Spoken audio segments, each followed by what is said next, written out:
Olá, queridos amigos, que o Mestre Jesus, o amigo de todas as horas, nos ampare uma vez mais.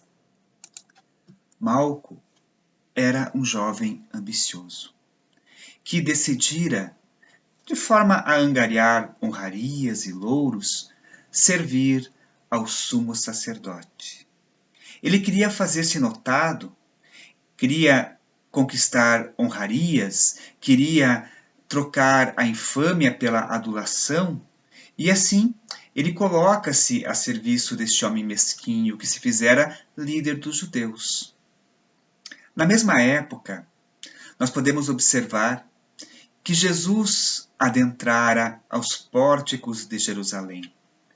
O povo, entusiasmado com a presença do Rabi, coloca nas ruas por onde ele haveria de passar ramos e folhas de palmeiras. Entusiasmados, o populacho exibia sorrisos de alegria, de esperança, de paz, quiçá. E toda esta homenagem ao chamado Rei dos Judeus despertou no coração ainda mesquinho de Caifás, o sumo sacerdote, sentimentos de ódio, de rancor e de raiva.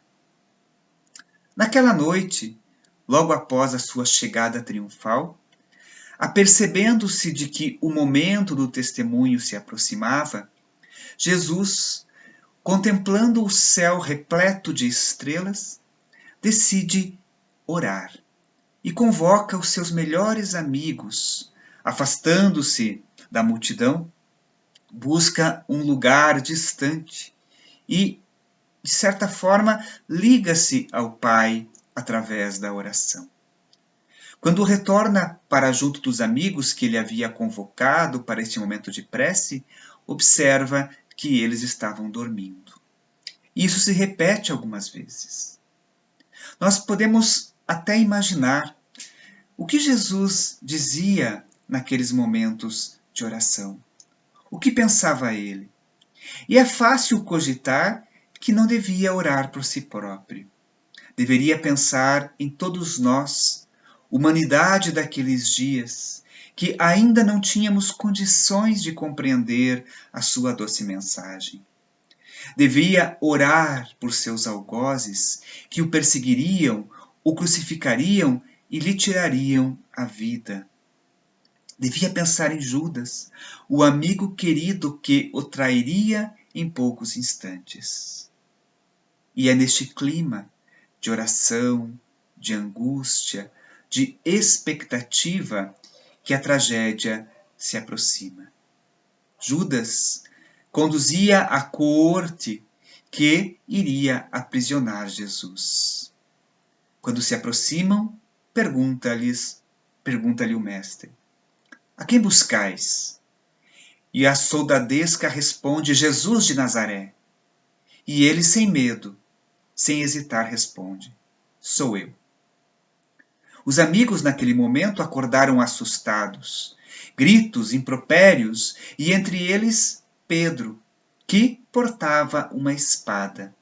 E num gesto, quem sabe, de autodefesa, movimenta a espada e decepa a orelha daquele jovem ambicioso Malco que havia sido recrutado com outros soldados para a ignominiosa tarefa de prender o mestre. Malco desprende um urro bestial. A hemorragia se fizera intensa. E Jesus, sem perturbar-se, olha profundamente para Pedro, para Malco, aproxima-se, toca-lhe a ferida e ela instantaneamente cicatriza.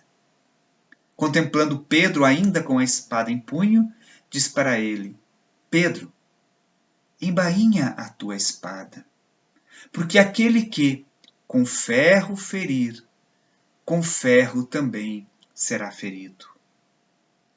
Iniciava-se, meus queridos amigos, naquele instante, a tragédia da cruz que haveria de marcar toda a história da humanidade. E se nós concentrarmos a nossa atenção em Malco, vamos observar que Jesus havia curado a sua ferida, mas não havia restituído a orelha que havia sido decepada. E naquela época era comum punir-se os crimes de roubo com o ato de se decepar a orelha ou algum dos membros do ladrão. E é assim que Malco, marcado pela falta da orelha, como um criminoso qualquer, fica envergonhado e se retira em direção a Roma, onde começa a conviver com vagabundos, mendigos e maltrapilhos. A todo instante Malco lembrava-se do Cristo. Lembrava-se também de Pedro, e naquele momento um sentimento de ódio, de rancor, de raiva se lhe assoma no coração. Mas também lembrava de Jesus, que havia cicatrizado a sua ferida, e de toda a piedade do Mestre. Aqueles dias não eram fáceis. A loucura de Nero estava exacerbada. Os cristãos nas catacumbas eram aprisionadas, sob o mando do perverso imperador. E entre aqueles que foram encaminhados à prisão, encontrava-se também Simão Pedro. Os soldados, e entre eles alguns vagabundos, que nós podemos contar inclusive com a figura de Malco, xingavam, diziam palavras obscenas, palavras chulas, dizendo que Jesus deveria salvá-los. Todos os cristãos presos naquele dia, cabisbaixos, seguiam em direção à prisão. E em determinado momento, um daqueles maltrapilhos vira-se e Pedro o observa, fitando-o primeiro nos olhos e em seguida ao lado, onde ele contempla a orelha decepada e reconhece aquele mesmo que outrora Pedro havia ferido com a espada. Naquele momento, recorda-se do Mestre e, caindo de joelhos diante da figura de Malco, Pedro roga-lhe perdão. Me perdoe, eu estava equivocado. Não deveria ter feito isso com você. Malco tenta, de certa forma, desvencilhar-se do cristão arrependido pelo ato de outrora. Mas não conseguia. Pedro chorava, Pedro implorava o perdão do marcado que era Malco. Os outros soldados estranharam aquele ato, de certa forma, absurdo. Por que um cristão ajoelhava-se diante de um maltrapilho? E, nos devaneios da soldadesca, uns disseram aos outros: se aquele que vai ser preso, vai ser morto e crucificado, fica de joelhos aos pés deste outro, é porque este outro é mais importante do que ele.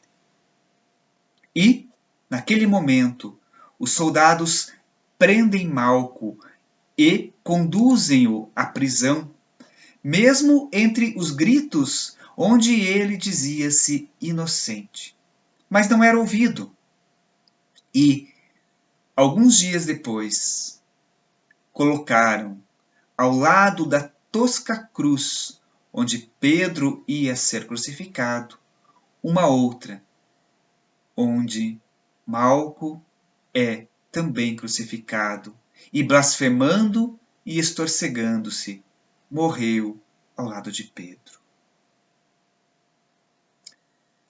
Nós vamos observar, queridos amigos, neste resumo que nós fizemos de uma obra muito interessante de Amélia Rodrigues, chamada Até o Fim dos Tempos, a história de Malco, aquele que nos evangelhos de Mateus, Marcos e Lucas vão relatar este fato, e também no evangelho de João.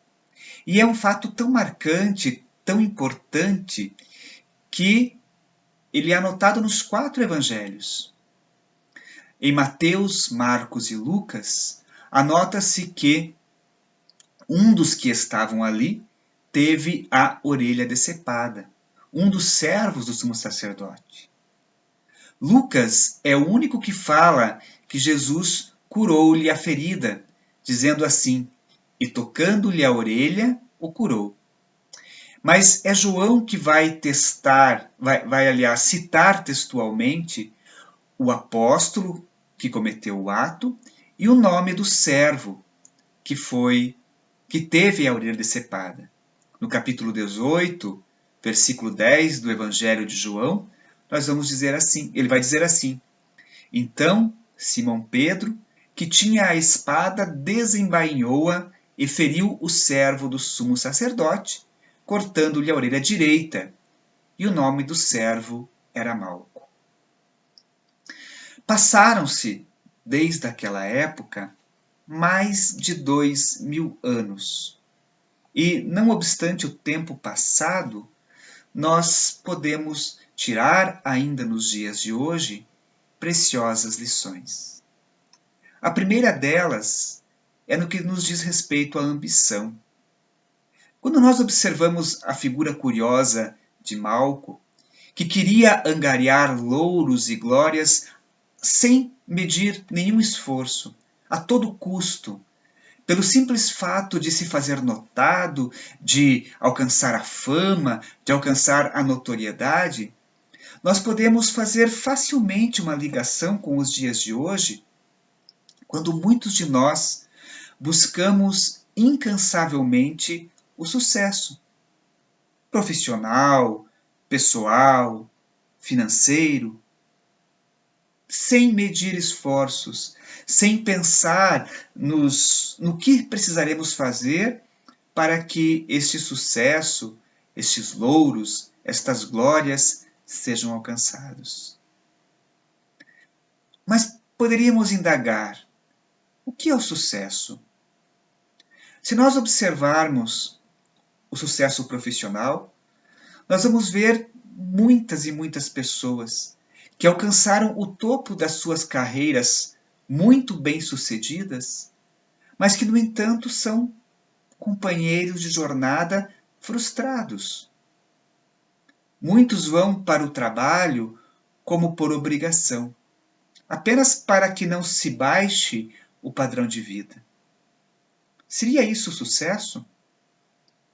Para outros, o sucesso é a riqueza, dizendo que só será feliz quando comprar uma casa, e após comprar a casa, diz que só será feliz quando trocar de carro, e compra a casa, troca de carro e continua infeliz, porque coloca a sua felicidade nas conquistas materiais, como Malco fez naquela época. Para outros, a felicidade, o sucesso é a fama, talvez televisiva, hoje das redes sociais, quando troca coisas banais por likes, por curtidas, sem se dar o devido valor, expondo-se desnecessariamente, fazendo uma imagem equivocada de si próprio, criando desta forma desvios de conduta, de percepção, de como a pessoa realmente se enxerga. E quando não recebe um like, quando não recebe uma curtida, frustra-se e encontra-se triste, abatido e deprimido. Mas o problema não está no sucesso.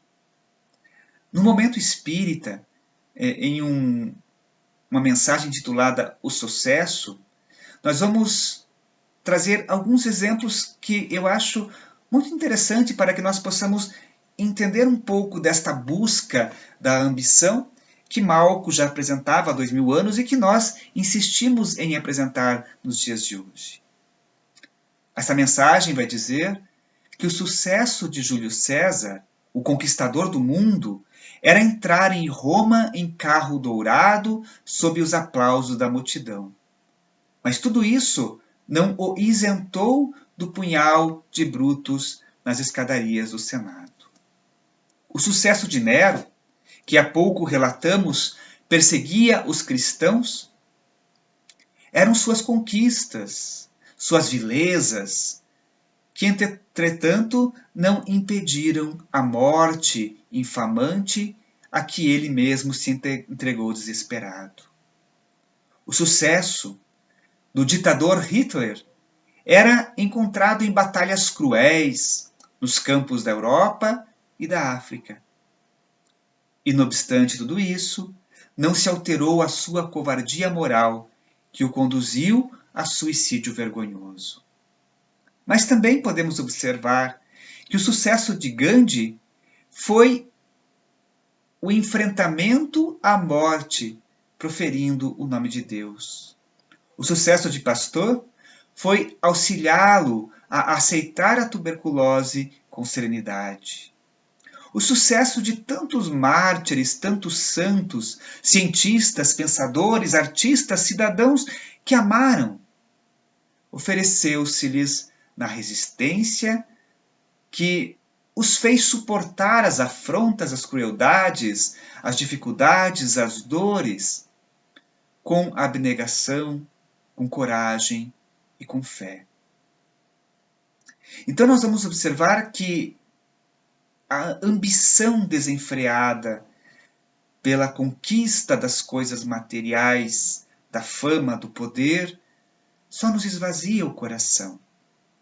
E que realmente o nosso sucesso será aquele que encontraremos com o dever cumprido, com a certeza de que fizemos o melhor por todos aqueles que nos rodearam e pela humanidade como um todo. Uma outra lição que podemos tirar desta passagem, observando principalmente a questão da proposta de Jesus quando pede a Pedro que embainhe a sua espada, ou seja, que abdique da violência, é exatamente esse entendimento sobre a violência e a paz. E para subsidiarmos este aspecto da nossa conversa, nós vamos recorrer a Emmanuel, no livro Fonte Viva, onde ele vai exatamente fazer uma análise sobre a frase embainha a tua espada. E ele diz que a guerra foi sempre o terror das nações. Mas ele enfatiza uma outra guerra, aquela que nós travamos contra os nossos próprios semelhantes. E diz ele que, alimentando a guerra com os outros, perdemo-nos nas trevas exteriores, esquecendo a proposta de Paulo, a proposta do bom combate que nos cabe manter em nós mesmos. Então nós colocamos o nosso foco nesta batalha incansável contra as outras pessoas, observando os seus defeitos, criticando as suas conquistas, alimentando em nosso coração a inveja, a mágoa, tudo isso que nos amesquinha a vida. E esquecemos de combater realmente aquele combate que deve ser empreendido contra as nossas próprias imperfeições. Continua Emmanuel dizendo assim: façamos a paz com aqueles que nos cercam, lutando contra as sombras que ainda nos perturbam a existência, para que se faça dentro de nós, que se faça em nós o reinado da luz. Então, esta busca para que nós possamos erradicar da face da terra, embainhar a nossa espada, trazendo a paz, trazendo a harmonia, é uma busca de todos os dias. Quando nós nos propomos a combater este bom combate, extirpando do nosso coração mesmo esses sentimentos tristes, ignóbeis, que ainda são marcas que trazemos da nossa inferioridade moral. Mas se a mensagem que nós lemos há pouco nos fala da ambição de Malco, nos fala de um momento de violência de Pedro e lá mais adiante da sua compreensão de que a paz era mais importante, também fala de perdão, principalmente na perspectiva de Jesus. Porque Jesus, é interessante observar a vida de Jesus, porque ele sempre nos trazia uma palavra, uma parábola, o verbo amigo e educativo, mas ele sempre ligava a sua palavra ao exemplo.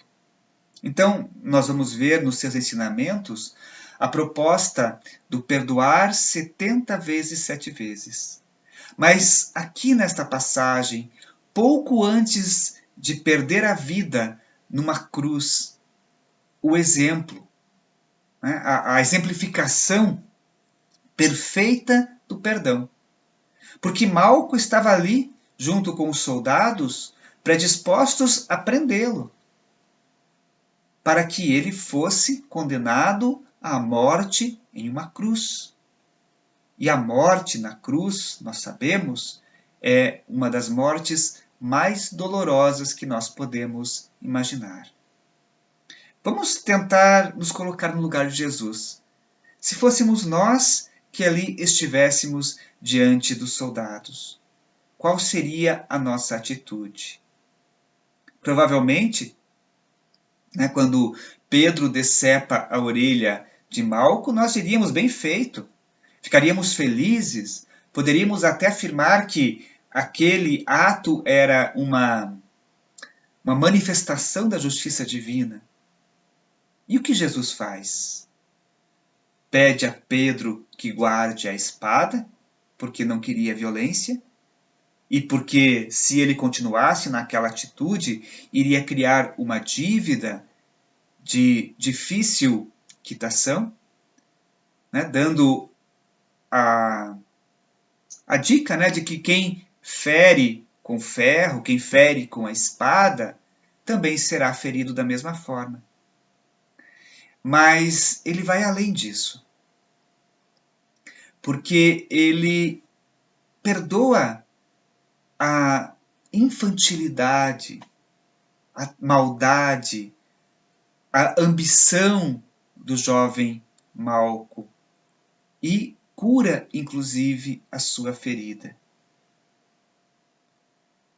Mas ele cura a ferida física, mas acredito pessoalmente, porque Malco, na narrativa de Amélia Rodrigues, sempre que lembrava de Jesus, algo se mexia no seu coração. Então Jesus também inicia a cura da sua ferida espiritual. Então, ali Jesus vai exemplificar o perdão. O perdão sem nenhuma mácula. Perfeito, belo, radioso, como deve ser. Mas se Jesus fala da ambição, se Jesus fala da violência e da paz, se Jesus fala do perdão nesta passagem, ele também vai falar da expiação. Quando faz a proposta de que quem fere pela espada será também ferido por ela. E neste contexto todo apresentado nos evangelhos e belamente apresentado por Amélia Rodrigues, com toda a sua poesia, quando ela relata os fatos da vida de Jesus, nós vamos ver a figura de Malco nesta busca insaciável pelo poder, naquela comitiva para prender Jesus, o inocente por excelência, acaba também num processo de causa e efeito, de ação e reação, preso por algo que ele não tinha cometido. Porque quando Pedro cai de joelhos à sua frente, os soldados imaginam que Malco deveria ser mais poderoso do que Pedro, ele acaba sendo preso por algo que realmente não havia feito, acusado de ser cristão, sendo que não era. E nesta questão de expiação, nós podemos indagar, será que para Malco esta expiação de desencarnar preso como cristão ao lado de Pedro foi proveitosa? Nós vamos ver na narrativa que Malco morre, desencarna, estorcegando e blasfemando. E quando nós estudamos a doutrina espírita, nós aprendemos que o processo de reequilíbrio diante das leis divinas, ele acontece basicamente em 3 etapas, que são arrependimento, expiação e reparação. E nós observamos claramente que naquele momento Malco não estava arrependido. Então é fácil concluir que o processo de aprendizado, de reequilíbrio diante da lei divina, não se concretiza exatamente naquele momento. Podemos nos indagar, foi inútil? É claro que não. Mas não fez o efeito para Malco naquele momento. É claro que o jovem ambicioso vai trazer dali para diante, no seu íntimo, a experiência que viveu, e em determinado momento esta experiência vai lhe proporcionar reflexões positivas. Mas é notório, é fato, nós concluirmos que a desencarnação de Malco naquele momento talvez não tenha lhe proporcionado já de imediato o arrependimento necessário, para que em breve pudesse ele reparar todo o mal que havia feito. Porque a terceira etapa do processo de reequilíbrio, arrependimento, expiação, é a reparação. Ou seja, fazer o bem àqueles que nós outrora fizemos o mal. Vejam, queridos amigos, que de uma pequena passagem, que nos evangelhos encontra-se em 2, 3 versículos, resumidos, mas que Amélia Rodrigues expande de forma maravilhosa em sua obra, nós podemos tirar diversos ensinamentos para a nossa vida.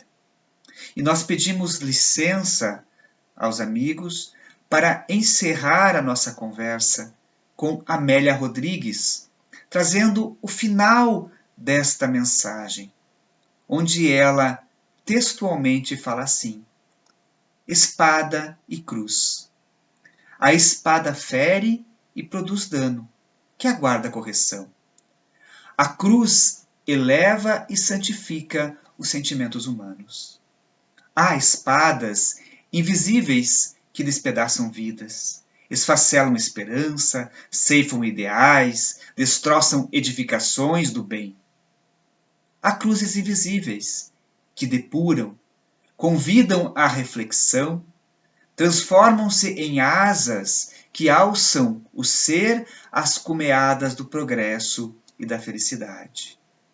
Espadas que esgrimem o ódio e a vingança, que combatem nas guerras e impedem a paz. Cruzes que sublimam as criaturas, que as abraçam com amor e abnegação. E encerra a nobre benfeitora dizendo assim: Pedro e Malco, espada e cruz. E encerrando a nossa breve conversa, fazendo uma ligação da mensagem do Cristo, nós queremos lembrar da cruz novamente, que é aquela experiência que todos nós devemos viver. Nas anotações de Lucas, no capítulo 9, no versículo 23, onde ele anota a fala do Cristo, dizendo que se alguém quiser acompanhar-me, negue-se a si mesmo, tome todos os dias a sua cruz e siga-me. Sigamos Jesus, agora e sempre. E agradecemos, meus amigos, a atenção de todos vocês, rogando que o Mestre nos ampare e nos inspire, para que possamos carregar a nossa cruz, buscando que este desenvolvimento, este processo possa nos servir, nos ser útil, para que possamos cada vez mais alçar voo rumo à nossa própria espiritualização. Muito obrigado a todos.